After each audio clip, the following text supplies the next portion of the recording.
Gracias por seguir visitando nuestra web www.laverdadmehacelibre.com y por consultar a través de nuestro WhatsApp en pantalla.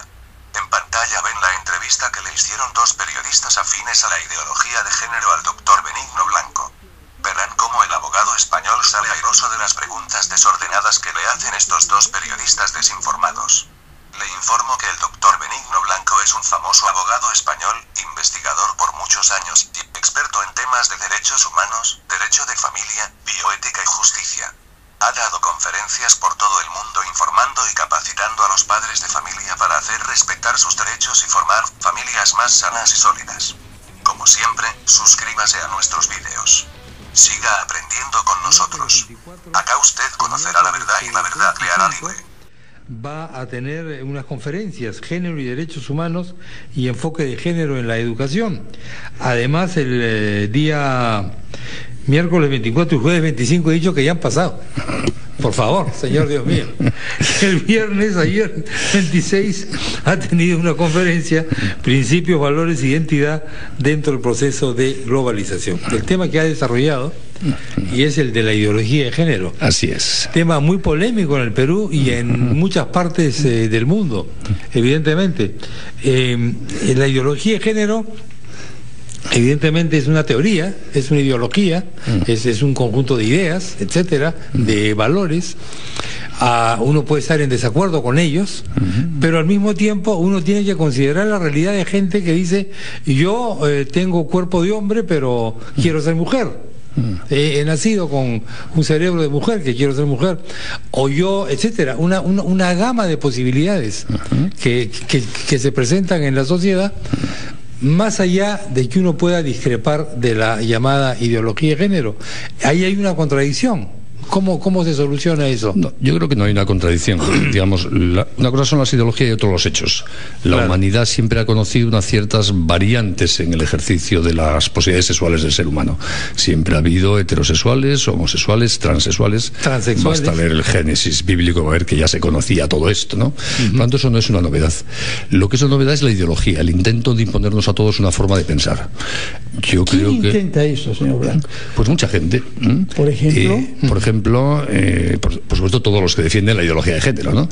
Algunos lobbies LGTBI y algunos que se han puesto al servicio de esa causa. Pero está hablando de España, creo que usted conoce, ¿no? No, y del mundo en general, y de Perú también. Conozco menos Perú que España, como es lógico, pero como llevo aquí una semana, algo he ido viendo, ¿no? Y he viajado en los últimos años mucho por América Latina, he estado hablando y viendo este tema en Argentina, Uruguay, en Chile, en Colombia, en México, en Guatemala, en Estados Unidos. Conozco un poquito más Europa, como es lógico, ¿no? Y España más todavía que el resto de los países. No, pero este es un fenómeno universal, como muy bien ha indicado. La ideología de género, decía, la repiten los que la defienden conceptualmente convencidos de ella, que es muy poquita gente, dicho sea de paso, por lo que yo voy viendo. Algunos lobbies LGTBI en algunos países, en España, creo que en Perú también. La defienden bastantes agencias de Naciones Unidas como un instrumento de control de la población del mundo. Pero, ¿cómo es eso que las agencias de la ONU defienden la ideología? Tienen lobbies que defienden ideología. ¿Puede darnos ejemplos, documentos? Sí, claro. De hecho, cuando se oficializó la asunción por Naciones Unidas de los postulados de género, fue en la Cumbre Internacional sobre Población del Cairo de 1994. Postulados de género es una cosa, pero ideología es un poco diferente. Si me permite concluir, en los documentos que están en la web de Naciones Unidas, no tiene ningún problema, Cumbre de Población del año 94 y posteriormente la Cumbre sobre Mujer del año 95 de Beijing. Y ahí se admiten los postulados de género entendidos como una visión de la sexualidad en la cual el ser humano no tiene naturalmente una sexualidad, sino la conforma con su libertad y por lo tanto la decisión que cada uno toma. ¿Está diciendo que en la conferencia de Pekín se escribe que el ser humano no tiene por naturaleza un género, sino que solamente se conforma independientemente de la biología? Sí. ¿Eso dice el documento? Eso dice el documento y la aclaración que hizo a petición de parte de los asistentes a la hora de la votación la presidenta de la Asamblea cuando se le pidió que explicitase el significado del término género que aparecía tantas veces en los documentos. Ya venía ese día. Ahora, veo que vamos cambiando mucho de tema y me gustaría ir cerrando algunos si no les importa. No, pero está bien. Hay gente que piensa así. Sí. Y tiene derecho a pensar así y tiene derecho a expresarlo así. Pero usted ha dicho que tratan de imponerme ese punto de vista. Así es. ¿Cómo lo pueden lograr? Pues miren, en España, le cuento el caso de España, si quiere, que es el que mejor conozco, ¿no? Por ejemplo, en España, en estos momentos se están aprobando en todas las comunidades autónomas, que son las regiones españolas que tienen competencia en la materia, una serie de leyes. En mi comunidad, en Madrid, es la ley 3/2017, en la que, entre otras cosas, en el capítulo de educación, se impone que en el currículo escolar de todas las asignaturas, desde primaria hasta la enseñanza preuniversitaria, se va a enseñar la visión de la sexualidad, de la ideología de género. ¿De la ideología? ¿Así es el texto de ley? ¿O de equidad de género? No, si me permites, que si no acabo ninguna frase, la verdad creo que puede ser muy poco útil la entrevista, ¿no? Y comprendo que son temas complicados, que tienen muchas facetas, ¿no? De la ideología de género.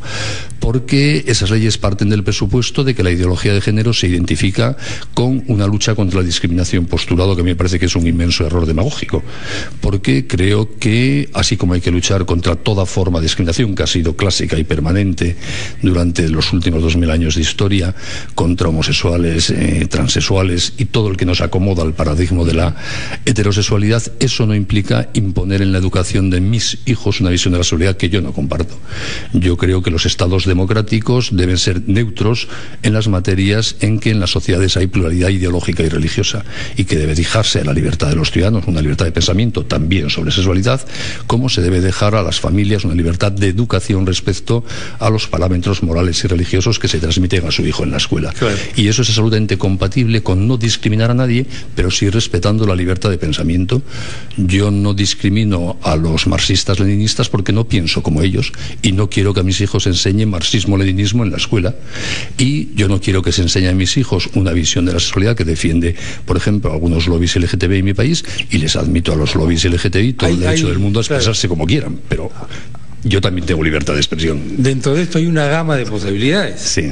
Hay sectores que defienden la ideología de género con otro nombre, digamos, pero en fin, es un huevo. Que a usted lo acusarían de homofóbico, ¿no? Sí, seguro. Es o que no está de acuerdo con la transexualidad y cosas. Acá le cuento, es un tema de actualidad esto, entre otras cosas, no solamente por el Ministerio de Educación, sino porque tenemos una candidata a Miss Perú, Miss Perú Mundo, que es un cambio de género.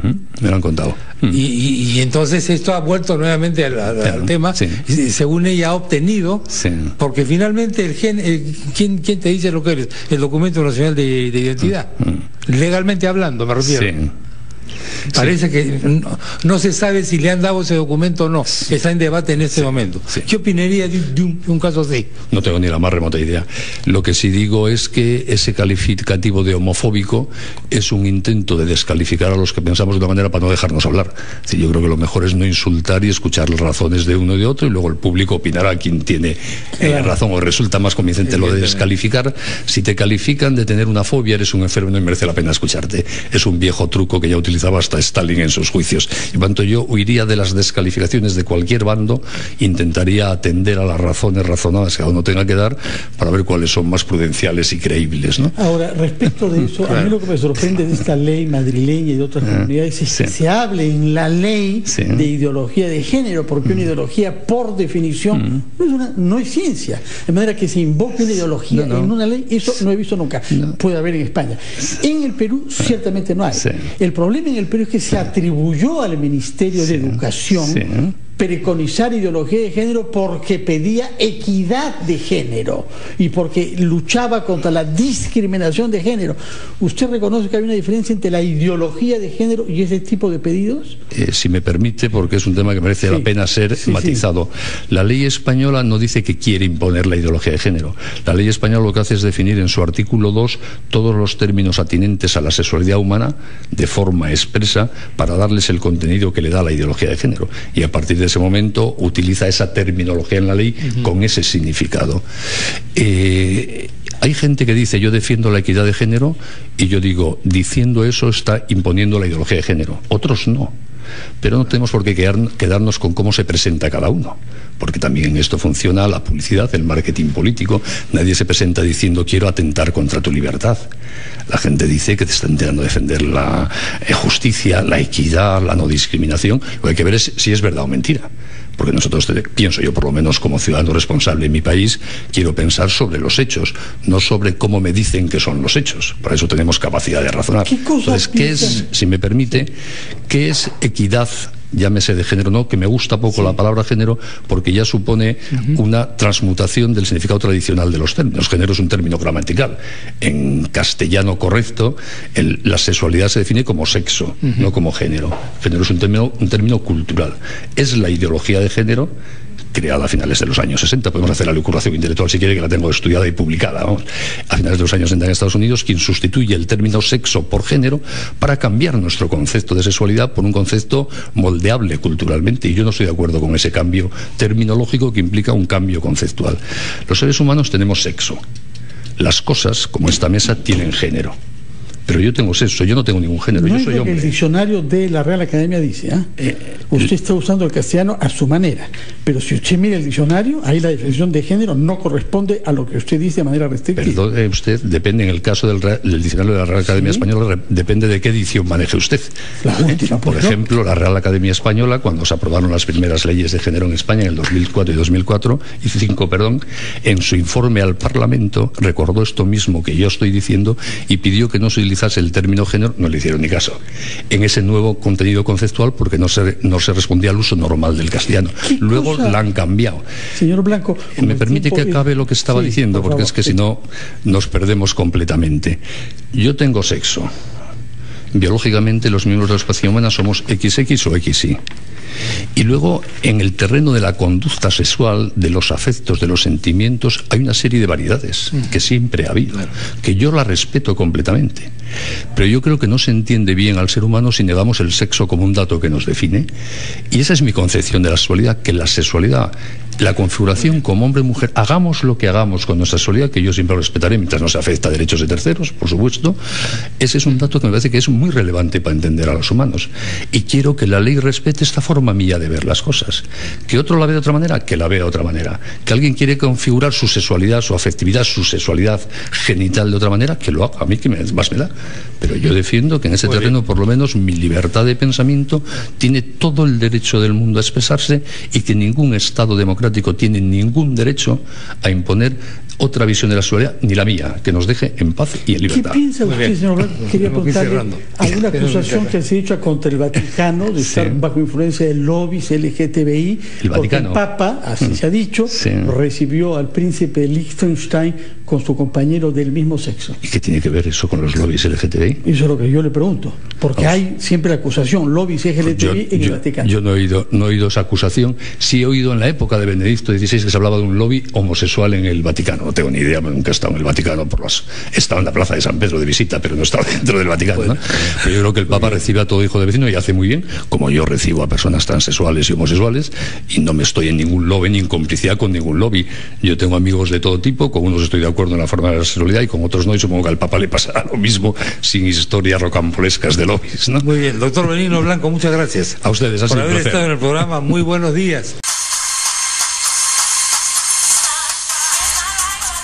Heterosexualidad, historias reales de personas que dejaron de sentir atracción homosexual. Frank vive en España.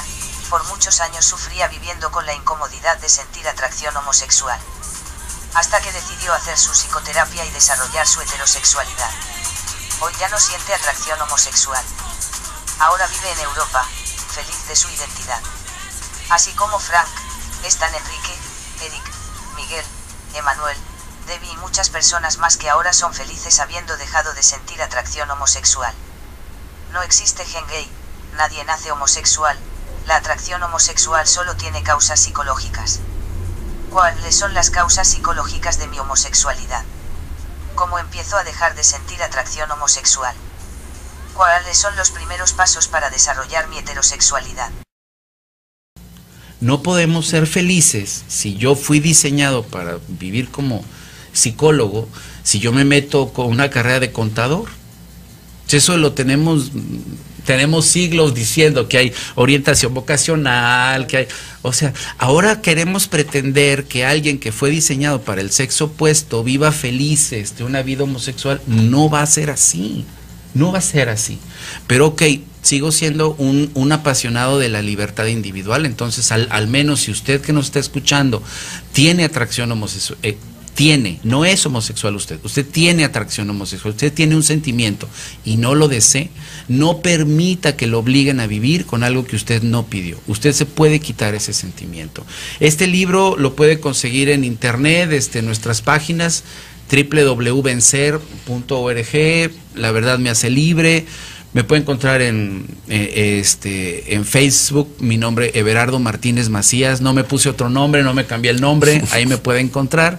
El libro lo tenemos también en Perú y se lo podemos Heterosexualidad, historias reales, escrito por el psicólogo Everardo Martínez, relata la historia de personas de todo el mundo que dejaron de sentir atracción homosexual.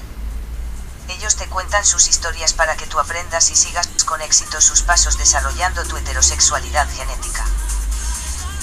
Escríbenos al correo electrónico que aparece en pantalla, escríbenos al WhatsApp, visita nuestra página web, búscanos en Facebook. Reparto a cualquier parte del mundo. Déjanos tus datos. www.laverdadmehacelibre.com